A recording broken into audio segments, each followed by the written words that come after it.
The Secrets of Star Wars is brought to you by the StarQuest Production Network and is made possible by our many generous patrons. If you'd like to support the podcast, please visit sqpn.com/give. Hello there. Obi-Wan Kenobi here, also known as James Arnold Taylor, the voice of Obi-Wan, Jedi Master Plo Koon, and many other characters in the world of Star Wars. You're listening to... Shh, don't tell. It's The Secrets of Star Wars. May the Force be with you. Hello there. It's a power that Jedi have that lets them control people and make things float. Impressive. Every word in that sentence was wrong.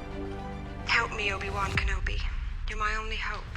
This station is now the ultimate power in the universe.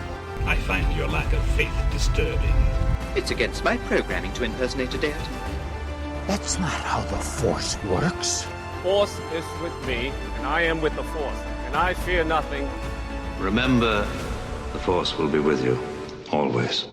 Hi, I'm Ryan Nafziger, and you're listening to The Secrets of Star Wars, where we talk about everything connected to that galaxy far, far away. From movies to books to TV shows and more, we're looking at the deeper themes and meanings found in Star Wars. Before we begin, we'd like to take a moment to thank our patrons who make it possible for us to create Secrets of Star Wars, including Matthew M., Gerard B., Nathaniel S., Lucas W., and Peter P.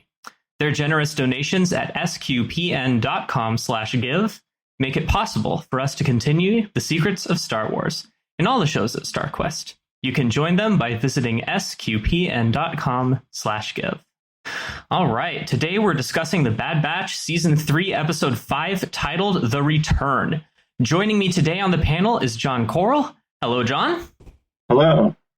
And I'm sorry to do this live, but did I get your name right? Your last name specifically? Yes, you did. Perfect. Very good. I should have done that prior to recording this. Also joining me today is Kathryn Laffrey. How are you doing, Kathryn? I'm doing good. Good. Alrighty. So I'll do my handy dandy episode summary here before we get into the more important things, such as the broader themes and deeper meanings behind today's episode. All right. After returning to Pabu to regroup, Omega reconnects and relaxes with her brothers, while Crosshair struggles with both Clone Force 99 and himself. With the unexpected return of Echo, seeking information on the location of Tampus, the batch returned to Barton 4 to unlock the Imperial datapad Omega took from Nala Se. After overcoming an ice worm, and yes, you are watching Star Wars and not Dune 2, so keep that in mind. Crosshair and Hunter managed to make peace, and the squad patches things up in true batch form. So, before we dive into some of the fun discussion items, what was your guys' first impressions / overall thoughts about today's episode? Well, I really liked the episode. It was great seeing all of them working again together, and after seeing how the last episode ended, to see how they try to work through the issues. So I just thought, and it was neat seeing going back to that ice planet one more time. But overall, I mean, it was a pretty nice episode. It fulfilled my expectations for sure. I got to see Wrecker digging with Batcher. That was fun. Yes. And then just the reunion I thought was really well done. Yes, I agree. My brain short-circuited because when you said digging with Batcher, I just for some reason thought of Wrecker using Batcher to dig, which does not make any sense. I love this episode. I thought one thing that I have been appreciative of this season of Bad Batch so far is that instead of filler episodes, they're actually doing development episodes, which is not the same thing as just transporting characters through timelines and action sequences just to get to a certain plot point. It's actually, showing some interesting character interactions and that sort of thing, which is one of my favorite things about season 3 so far. It's like the last season of Clone Wars in that way. We're in on it. We're getting to the meat and potatoes of everything. It's great. Oh yeah. And we, with episode 5, have just marked the third way through point of our 15 episode Bad Batch run. What have your guys' like overall impressions of the season been so far at this point? Oh, it's hitting everything I needed it to. We're getting, full redemption. We're getting some story closure. There's still the mystery of that dang left hand, but we'll find that out, I hope. Yes. Yeah, that's something I've been thinking about a lot too. How about you, John? Oh, I mean, I like the pace of the shows overall too and stuff. I mean, it's really gets moving. Even on the slower episodes, they pack a lot into it. And I do like the softer Crosshair. He's kind of like taking over the role of Tech in a sense because, he's a by-the-book kind of guy like Tech was. And whereas Tech kind of laid the foundation of her training, he's kind of like a higher-level teacher of, okay, now I'll let you go ahead and lead the way in a sense, then he supports her, which is very good. So I like seeing that side of Crosshair. But the thing is, though, since it's the third season, there's always something lingering in the back of my mind, like, okay, this is all good, this is all pleasant and happy overall so far, but what's the bad stuff that's going to happen, or where are the things that are going to happen that as this storyline resolves? Is it going to be bittersweet? Is it going to be happy? Is it going to be sad? Yeah. So as you see all this stuff, there's always just in the back of my mind, especially when Hunter says certain things like, our job isn't done yet, and things like that. It's like, what entails his job being done, Yeah, for sure. Especially since, like, with Batch, it's so unique. We know it's the last season. We also know that, hey, we're in the interim between, A New Hope, when there are no clones left in the whole Empire. And we also know that, like, we don't see any of the Batch in Rebels, and we don't see them anywhere else really in Star Wars after this. So are we going to see, Except for begging on the streets. Don't forget the one in Kenobi. Yes, no, that's true. Kenobi's the Kenobi cameo scene is real. But we've never seen Batch show up anywhere else, which is like, what's going to happen to them? Do you guys think that Omega's going to show up after Batch closes out in some form? I hope so. Yeah, me too. I don't know. It's yeah. I mean, I would love to see her in a live action or some other kind of episode, but I'm not sure if they'll bring her back or not. Or her story will end with this. Yeah, I hope they do more things with Omega. I think she's been a really fun character to come out of Batch, and I'm excited to see, hopefully, that she continues in the broader universe in some way. Yeah, and overall, I just thought that this was really a fantastic episode as far as like setting up the identity questions that Clone Force 99 is going to have to deal with now, and the relationship questions they're all going to have to deal with, and how they're going to have to sort of define who they are individually in the universe. What sort of identity questions in episode 5 did you guys see that really come to the surface, and which ones would you like to see them explore more in the series? Starting with you, John.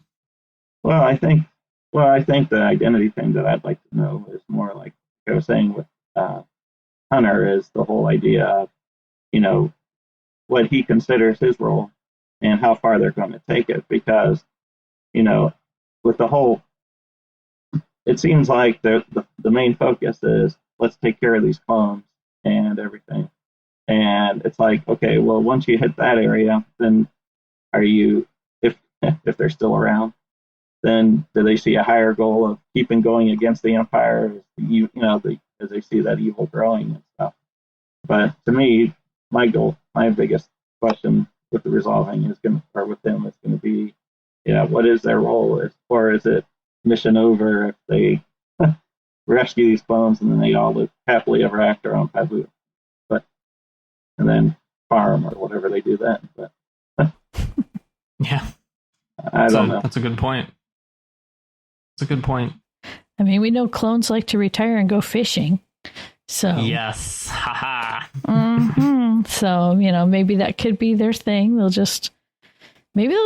be kind of like that halfway point for whatever clones they find, to kind of help them have like a jumping point from the island to whatever life will be next for them. You never know. It'll be like a little rehab center for clones coming out of the war. Yes. Shelter them.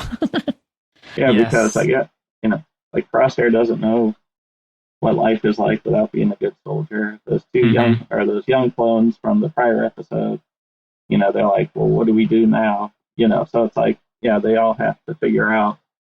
And, I guess Pabu's a good place to at least start. But yeah, as my sister says, there's always the universal clone desire to fish.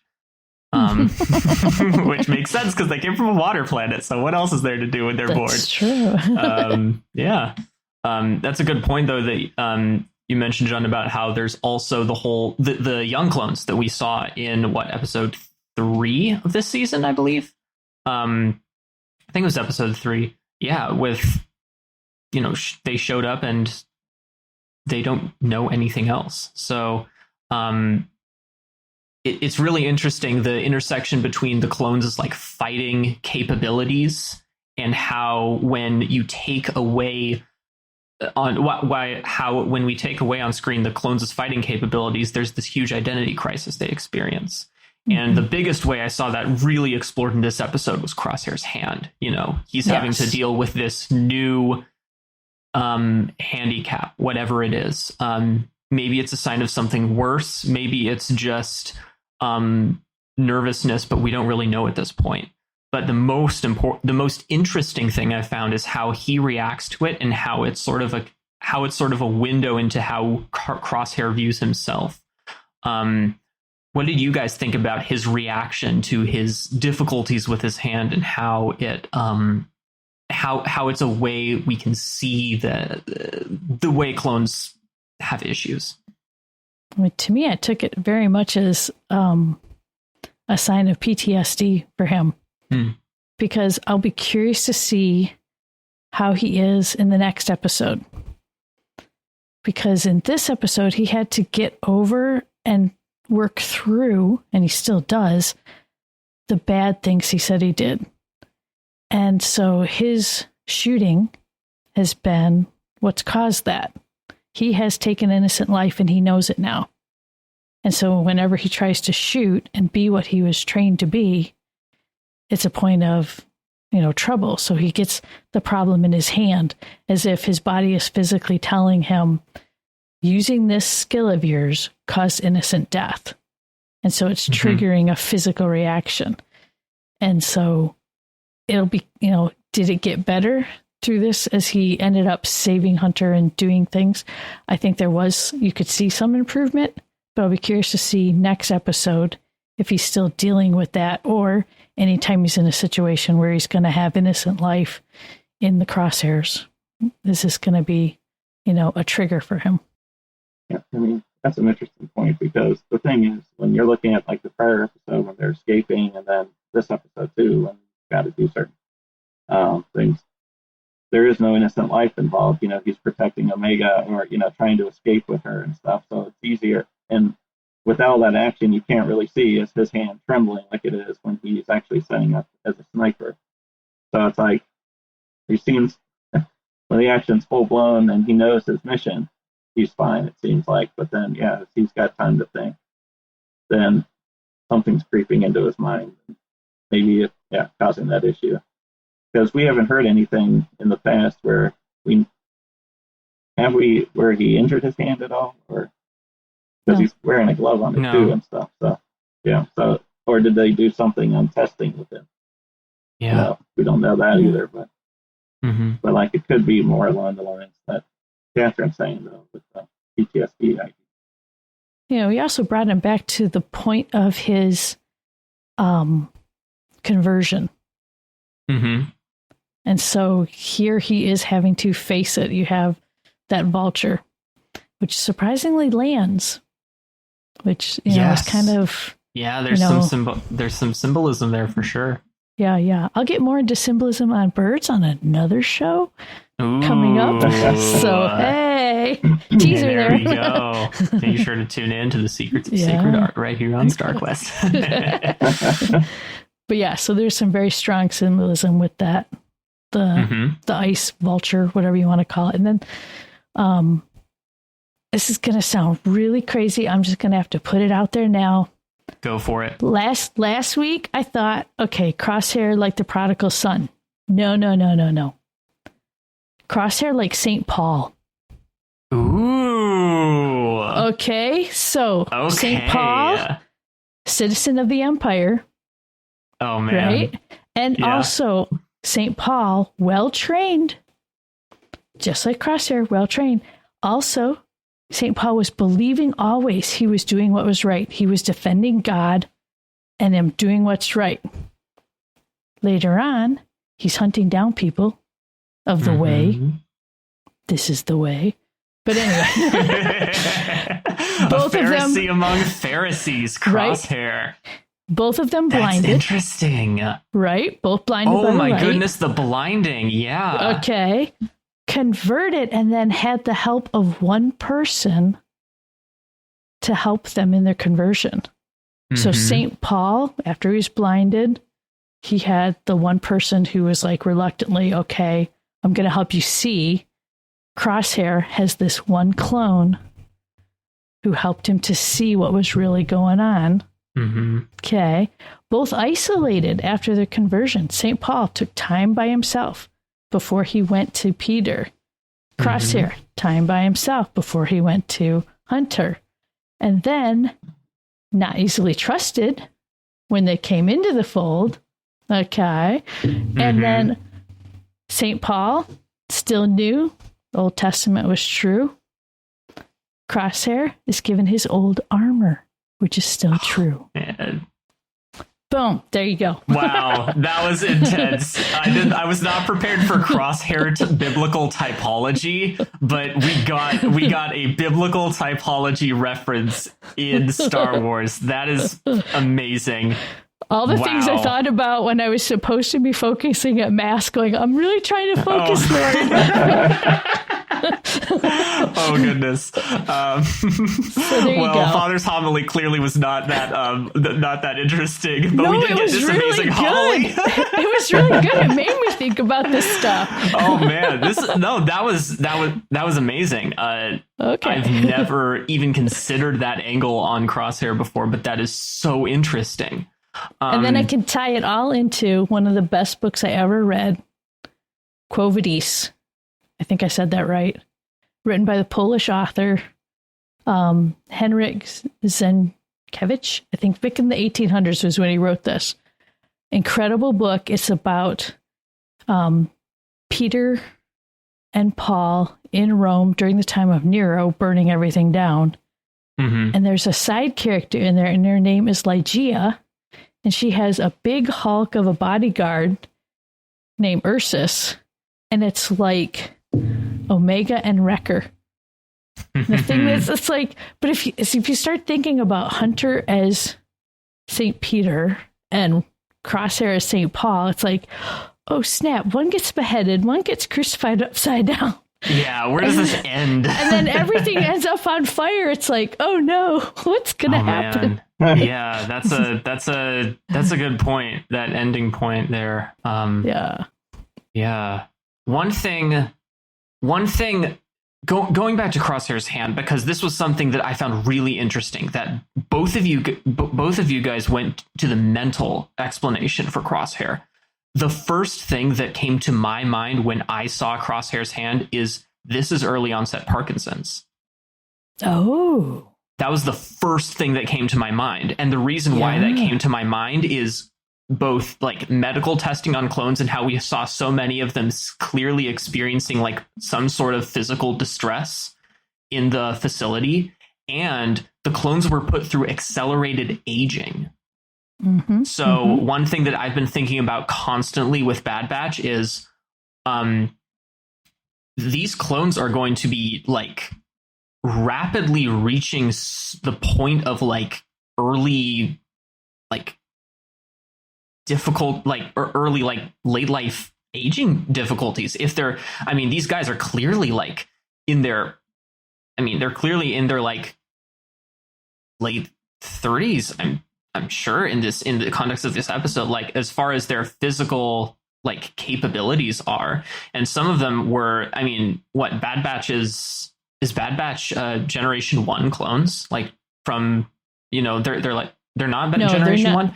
I don't think they're Generation 1. Okay. I think they're just after, but still, yeah. Yeah, they're early on. They're getting up there. And you know, that was the one thing that I started to think about, where it's like, are these clones like literally just aging? Like, is this part of it? Are we seeing the effects of their accelerated growth and the fact that they've been, you know, unethically created in, you know, in a lab environment and used as, you know, human fodder when it comes to their creation? Like, I hope they that was the first thing I with, thought of. I hope they splice them with you know, something like a Galapagos tortoise, because they mature, and then the only thing that'll kill them is not old age, but like a predator or disease. So they'll like hit maturity and then they just stay. There's a Jurassic Park crossover in here that we didn't know we needed. Crosshair X Velociraptors, X St. Paul, the most ambitious crossover the world has ever known, right here on StarQuest. They did use a Jurassic Park scene with priming the pump. Oh, that's right. Yeah. Oh my goodness. I'm not just throwing cuts. darts at the wall here, guys. These are some deep cuts. Yeah. Yeah. For real. Yeah. Speaking of aging out and like abandonment, one thing that I found interesting in this episode was not just that the Imperial base just abandoned the Imperials just abandoned the facility after it served its purpose, of just storing their loot, but also that the only surviving I guess human element in the base were the helmets of the of the dead clones, and I just found that really interesting as far as its impact on the batch, how they're going to be seeing that. Did you guys find that really interesting, or find anything significant about that sort of theme in this particular episode? Well, I mean, I thought it helped Hunter see the softer side of Crosshair, and understanding there is a lot more complexity, because he stood behind and then Crosshair laid, those helmets out. And I was trying to remember back in that episode, his partner who died did he do the same kind of thing with those helmets and stuff as a memory? So he was, going back and doing what his friend had done. Mm-hmm. And, so I thought that was good. And then, obviously, if we're talking PTSD, that would definitely bring back those memories for Crosshair to see, his friend's helmet and then those of the other stuff, and then how they were just discarded, and remembering how he was just discarded, or how they were going to discard them as well because they were just clones at the end of that other. Yeah, let him have a little corporal work of mercy there, and like burying the dead almost. It gave him a chance to redeem himself, to know that these guys matter. I mean, he knew it then when he tried to rescue him. So now it was one of the things where it's nice to see that they gave Crosshair so many redemption opportunities. I made this mistake. How can I fix it? I made this mistake. How can I fix it? So it's like he's undoing everything that was all twisted up, knotted in him. Yeah. Yeah. I liked how this episode was a clear example of visual storytelling. And I really like how they relied on symbolism elements rather than for example, it would have been out of character for Crosshair and Hunter to both, wax poetic in some emotional dialogue to, you know, express their feelings and express their difficulties. Instead, we got this very this very sort of grim, soldierly, this sort of grim soldierly depiction of reconciliation between the two of them, where they're sort of standing shoulder to shoulder doing something. The scene with Mayday's helmet, I thought was the name of the clone, by the way, Mayday. The scene with his helmet I thought was a really good example of that, because like for the first time, Hunter sees just an inkling of what happened here. And I was worried actually when I first saw that scene that Hunter thought that Crosshair had killed those clones, because he didn't have any context for what happened. So I was worried that Crosshair was there like, yeah, I had killed all these clones. And I'm remembering that. Which I don't know if that was how we were supposed to take, you know, what happened. But thinking of things from Hunter's perspective, it was almost like he was having to break himself out of the narrative that he had sort of built up to help him process what happened with Crosshair and how he abandoned and how Crosshair abandoned Hunter, and that whole extremely, you know, the sort of the founding like inter-character like breaking point of the whole show, really. I mean, that's like season 1, episode 2 is when we, like, you know, boom, we break up our core team. And now we are showing basically the two sides of the Empire at this point, which is really interesting. Mm-hmm. And that reminds me a lot about how and I know some of you don't like the sequel trilogy out there, but this quote's cool. We don't care. We like it all here. When the oft-repeated line from the sequel trilogy of "Let the past die" from Kylo Ren, I thought was particularly poignant here in several ways. Obviously, the past dying is a big theme in the Bad Batch, where our main crew is the past. They are the past. They are from the previous. They're from the previous era, as it were, and there's now a new era that's trying to take over. But in this episode, that particular phrase came to mind in how Crosshair is going to have to forge a new reality for himself. He's not just going to be a gun. He has to be a brother now. And I think in a lot of ways, you know, whenever I see the Ice Vulture, I think of something dying because it's a vulture. And the thing I thought that died in this episode was Crosshair's pride. I don't know if you guys also had ideas with like what died necessarily in this episode, but that was the big thing that came to mind. Did you think that something in particular like died in this episode, Kathryn? I didn't really have that feeling. No, like it felt more like you could see how the wounds were being healed, that sort of thing. Even to the point of Crosshair and, you know, switching roles with Hunter, because Crosshair in working with Batcher got to be a tracker. That's a good point. Because he says, we'll track you. So it was pretty neat just to see, you know, a shared role there. And again, made me think about St. Paul and St. Peter, you know, that shared role. So I don't know who the Gentiles are in this that, you know, Crosshair will convert, but that'll be awesome. Probably the other clones. Probably the clones that sided with the Empire, maybe. Oh, what's going to happen? Yeah, that's a good one.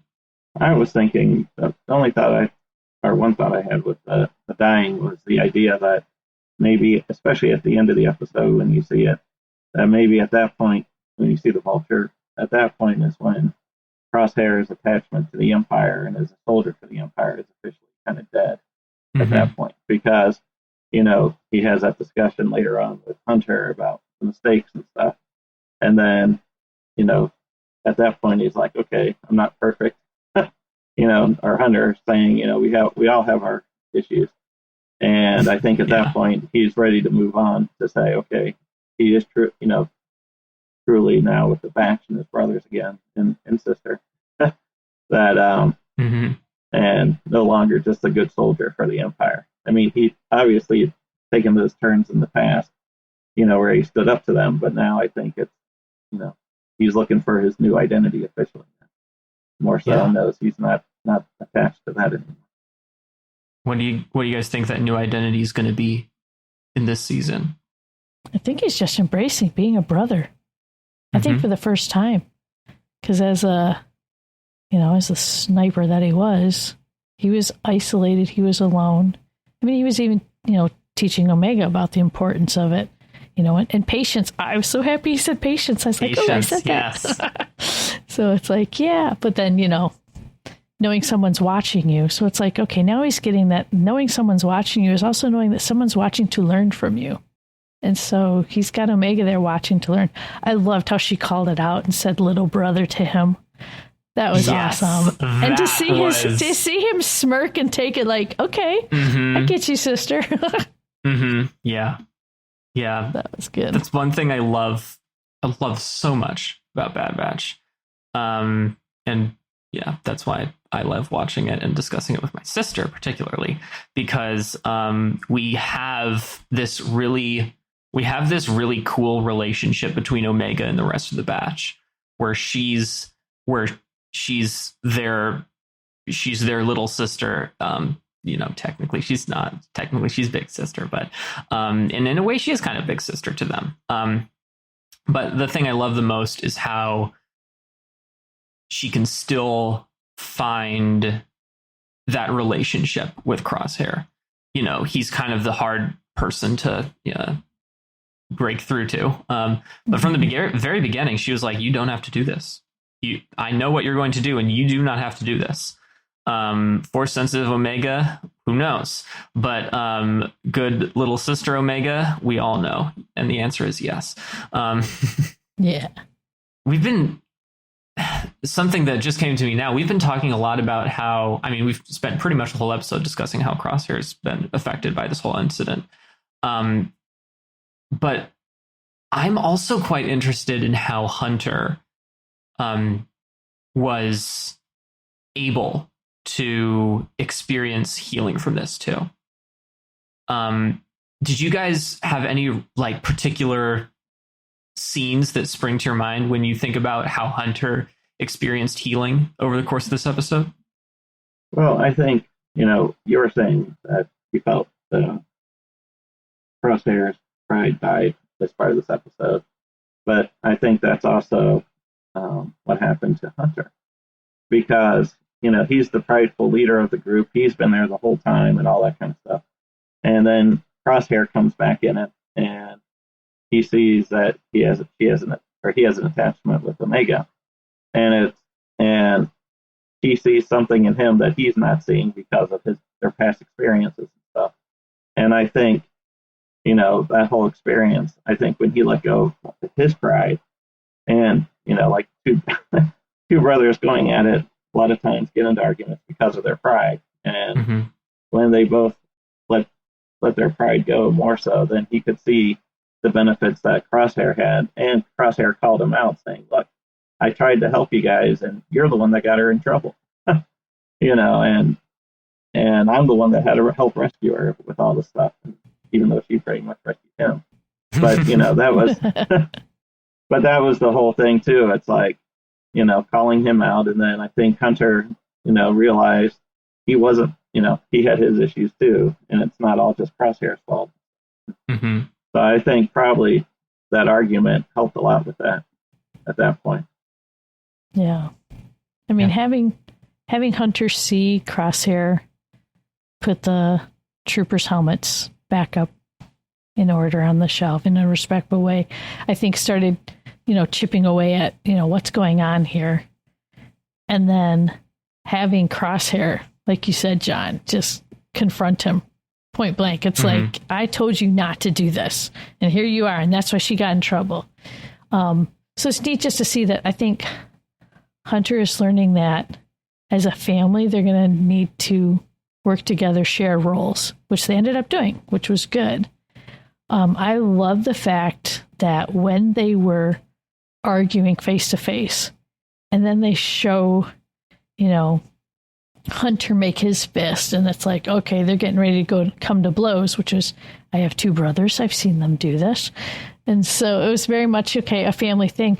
But the music, when I watched it with surround sound, because you have the moment of the perimeter coming down also while they're arguing. There's this building tension, but watching it in surround sound, you hear this low chime, like the bell is tolling. This is it. Mm-hmm. Like, this is the point of, you're going to fix this situation or you're going to die, kind of thing. And then to have them then work together, resolve. And then the best moment for me was after the perimeter's back on and they're both sitting there in the snow with their helmets off, and they look at each other and do, guys being dudes, head nod, we're good. Yes. That's all this needed. It was like, awesome. The guys being dudes, head nod, the universal sign of reconciliation. I'm sure that was the head nod that St. Paul got in heaven.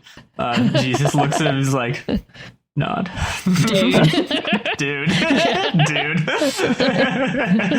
Yeah. The perimeter coming down. Now that's a poignant sign right there. The perimeter coming down as these guys are finally letting their real feelings out and their real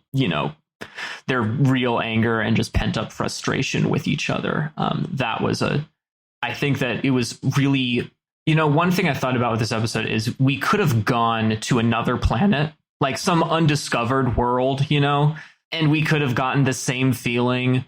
We could have, or not. I actually don't believe that we couldn't have gotten the same feeling. The thought I was trying to express was the fact that we came back somewhere to a very emotionally and symbolically rich place in the Bad Batch sort of history to do this reconciliation episode and this reconciliation scene was so effective. And that was the reason why I think this worked instead of going to somewhere new. And the other reason, obviously, that it worked was because we expressed it in a way that was authentic to these characters instead of forcing a contrived reconciliation scene in a way that doesn't actually mesh with who these people are and who we know them to be. So there were many symbols that were so rich coming out of this episode that we just could not have gotten if we had gone to, a Joe Jungle world with, some other big monster. I mean, the monster's not that important. Come on, it's an ice worm. It's like, we don't care about the monster. Worm with a Y. Worm with a Y. Requisite Y worm. I'm still salty about the Dune 2 thing. But we won't talk about that. That's for another series of Star Quest.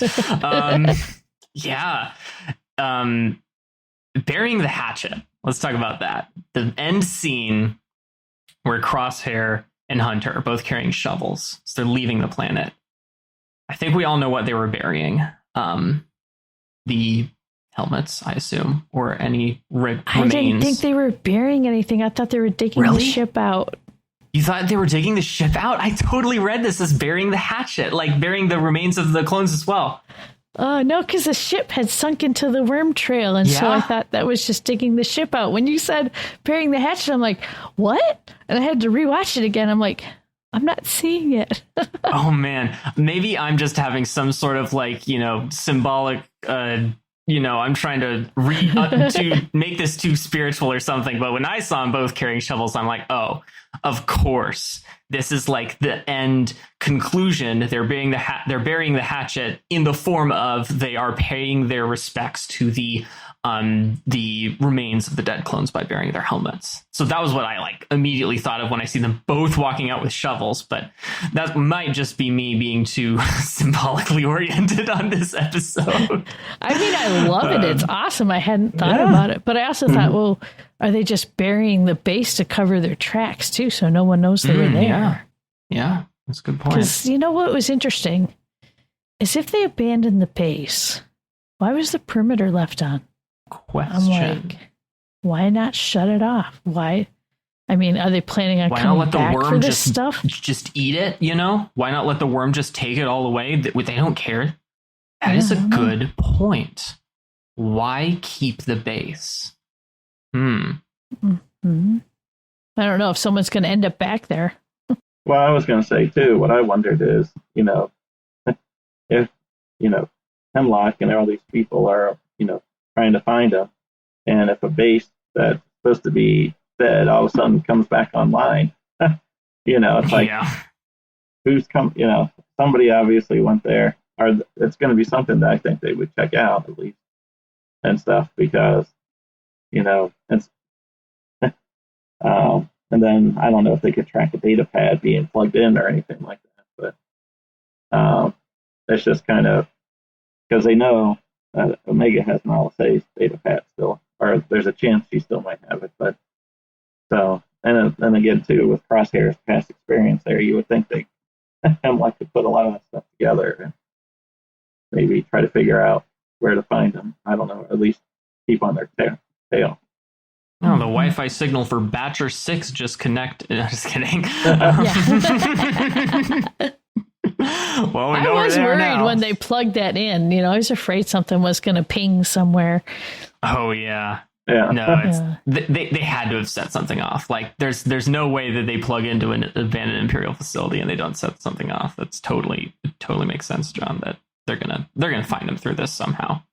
That you don't do that and get away with it. And then I did get so happy when I got the big Wrecker hug. Yes, big Wrecker hug. Like, yay, I was waiting for that. It's got to happen. Mm-hmm. But, and then too, I like the act. You know, Omega didn't play too big a role in this one. I mean, she was trying to help out, you know, the reconciliation some. But you could also see her concern at the end when Echo sees that she has this concern that she could have done more to help the clones. And she's disappointed by what they find, you know, on the data pad isn't the, you know, the coordinates to Tantus.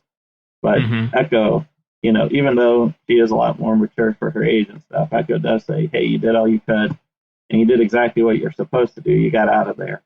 And, you know, so he gives her hope that, okay, she wishes she could have done more, but at least, you know, she's still out there being able to fight and help, you know, help go back there still. But he, you know, so there is still the child side of her that they all still have to help out too. So it was nice though seeing him, you know, help comfort her because she obviously was still distressed that she didn't get all the information she was hoping. Yeah, that's a good point. I haven't thought a whole lot about how Omega growing up is going to shape this episode, because it definitely shaped, not this episode, but the season is what I'm trying to say. It definitely shaped season 2, with Omega sort of taking a greater role on the team. She can do things, and she is going to do things, and everyone else has to sort of recognize that she's not just baggage. But I haven't thought about how maybe we're going to see a little bit more of a recognition that Omega is still a kid in this. And, you know, she experienced all of this terrible, you know, the imprisonment, the terrible scenes inside of Tantus. And, you know, she is not just, she's not like the Batch. She's not the same as all these other guys. And that may become more clear as the season unfolds. Yeah, I thought it was interesting in Omega's story that we didn't get to see her with her friend on Pabu. Oh, yeah. And it's like, it wasn't necessary for this part of the story. And I was glad they mentioned them as far as like bringing them food and stuff like that. But, you know, at some point in time, I'd love to see her, you know, see her friend again, a little conversation with the guys and what's the mayor's name again? Oh, I don't remember. It's been so long since I've seen the Pabu episode. I was like, I have to Shemp, remember the names. I don't remember. But anyway, yeah. So it's like, yeah. And then, of course, I really hope we get to see Fee again, but I don't know if we will. Of course we are. She showed up in the trailer. So. It's a requirement. Okay, they good. They have to do it. I know. It's like, I want to see her again and just the whole interaction. So. Yeah. How do you think they get the sick, like, mobile gun platform that they show in the trailer? That's got to be Fee. Yeah. This was a good episode for many reasons. Mm-hmm. That reconciliation theme was a good one. Some great visuals. Yes. In this. And especially when the fence went down and you see that last little whoop on the lights. Mm-hmm. And then the camera just moves forward just a little. And you just get that dread of, something's coming. Yes. And I love that. That was awesome. That was the whole amazing. time. I was like, wait a minute. I don't remember any creatures. I thought there were just raiders. Is this going to be the raiders coming? Okay, but he said they're all gone. So, yeah, that was amazing. Let me think here. I had a thought. Oh yes, one thing I literally wrote it down as I was watching the episode. When Crosshair sights in to his scope, it is shaking visibly, and that is different than all of the other times we've seen Crosshair sight into his scope. And I thought that was such a subtle detail that just shows how much attention they paid to this episode's like whole symbolism, for sure. But that was a big one for me. And just using AZ to help him with target practice. Oh my gosh. It was like, him with his little 3D video game and telling him, you're only, 53% accurate today? Like, wow. Harsh. Well, also, when you're talking about that perimeter going down, that was also, or not the perimeter, but the perimeter itself. When Hunter asked him, how do you know all the raiders are gone? And, then he's assuming Crosshair killed them all, and especially with his answer. And that didn't really help at that point, his suspicion. It wasn't until then the next, later on, that with the helmets that maybe he did begin to see a softer side. But because Crosshair wasn't being as open at that point as he was later, until they had it out. As we're approaching the end, I did want to ask you guys for your predictions. We're at our third away point through, and I want to hear what your guys' predictions are as far as the direction of what's going to happen in the rest of the show. Who's going to live? Who's going to die? Who are we going to see? That sort of thing. John, you first. What have you got? I don't know. I'm kind of all over the board with it. I mean, you're going to see, obviously, you mentioned Fee and stuff, and I don't know what's going to happen, because I hope, we'll see some resolution with Omega and she'll survive throughout this. I'm afraid, though, the Bad Batch themselves might not make it out. And it's just,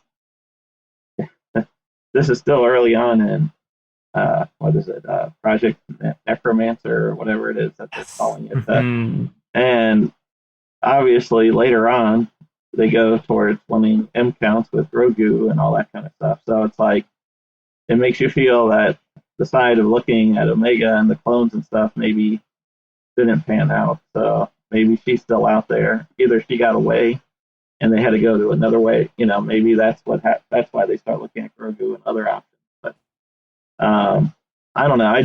I'm afraid that she's going to make it out. A lot of the Bad Batch, though, aren't. And I don't know. There's like I said, the dread in the back of my mind is, since, like you said, you don't see them further. But, I don't see them jumping on a space whale and going to a whole other galaxy. Okay, John. Make fun of my prediction last time. No. I'm just saying. Organelles in Bad Batch is the most nuclear prediction ever. Well, I'm actually, I agree. That would be great. But I just, with the problem I have, though, is like, I just hope, like, we don't lose taboo. I don't know, was it Ryan or somebody else said that? It's like if it gets taken out. I hope they don't nuke Pabu. If they do, please. I'm losing my mind. I'm quitting the show. No, just kidding. We need one planet untouched by the Empire, please. One planet, just one. What about you, Kathryn? Any predictions outside of nuclear space whales? Oh, John, did you have something? No, that's fine. I mean, it's, like I said, it's hard to come up with because they've already they've done so much already with the story, and it's like, how much, if they pack that much into 5 episodes, how much are they going to pack in? I know. Got 10 episodes left, and it feels like we've seen a whole, season. Yeah. I don't know. If it follows the whole St. Paul parallel thing there, I hate to say it, but Hunter and Crosshair are not going to make it past this. They're going to go down fighting, I'm afraid. I hope Mount Tantus goes up in flames like Rome I'd love it if Nero was in there, the emperor, but we know that doesn't happen. That man somehow survives everything. But I feel like if anyone survives to stay with Omega, it's Wrecker. Yeah. And I would love to see those two continue on somewhere. Maybe Fee will say, hey, we're going to go off and do our adventure thing so that somehow Omega can survive. But yeah. Mm-hmm. But yeah, I think it might just only be Omega and Wrecker in the end. And Batcher. Yeah. Good dog. She's a good dog. Good dog. Good dog. Doggo surviving is required. Or else PETA will sue Disney. Just kidding. Oh, man. I'll just describe a scene that I really want to see. I want to see Tarkin orbitally bombard Tantus with Hemlock in it. I want to see that happen, which would be amazing, because the reason why I think it would be amazing is because the Empire getting advanced knowledge somehow that this is going to happen. And rather than dealing with all the fallout, they are going to destroy Tantus. I think that would be the most epic, drive it home, this is who's in charge moment of the whole series. I do not know if the batch makes it out of Tantus alive, but goodness sakes, that would be an amazing scene. It'd be like the inverse of the Camino, the Camino orbital bombardment, because in this moment it's like the Empire hates what it's doing, but it's doing it anyways, and it's not in control, but it's going to act like it's in control by destroying its own facility, that sort of thing. I think if that scene makes it in somehow, it would be incredible. The other thing I want to see, what on earth is going to happen with Ventress? I have not read Dark Disciple. I have to before, I honestly maybe need to start it. But I know that there are events that happen in Dark Disciple that would impact the storyline of Ventress, and that they have been very clear they're going to not retcon the book in any way. They're going to honor the content of the book as being part of the story, but that they're also going to tell a story with Ventress in it. So I'm not sure how that works, just full disclosure, but who knows who Ventress ends up fighting, I don't know what's in the tubes also with Necromancer. What's in the tubes? If they canonize Starkiller somehow, I'm going to lose my mind. Starkiller, for those who don't know, is a character from Star Wars The Force Unleashed. And he's like the OG version of this whole trying to clone a Jedi thing. They already tried that, and it's already we already have that. Fans of Star Wars The Force Unleashed know we already have that. I like crazy Joris Seaboth. Joris Seaboth? Seaboth. Yes. The most insane clone of a Jedi you could have. Yes. Yeah. But anyways, until next time, we're going to leave it here for season 5. I almost said season 5. No, season 3, episode 5. But before we leave it here, be sure to subscribe. Yes, to the show in Apple Podcasts, TuneIn, Spotify, or the StarQuest Production Network YouTube channel. Make sure to like, comment, and subscribe and all that good stuff because it helps StarQuest Production Network grow and it benefits all of the shows that you know and love. To find previous episodes of Secrets of Star Wars and to send feedback, please visit sqpn.com/Star Wars.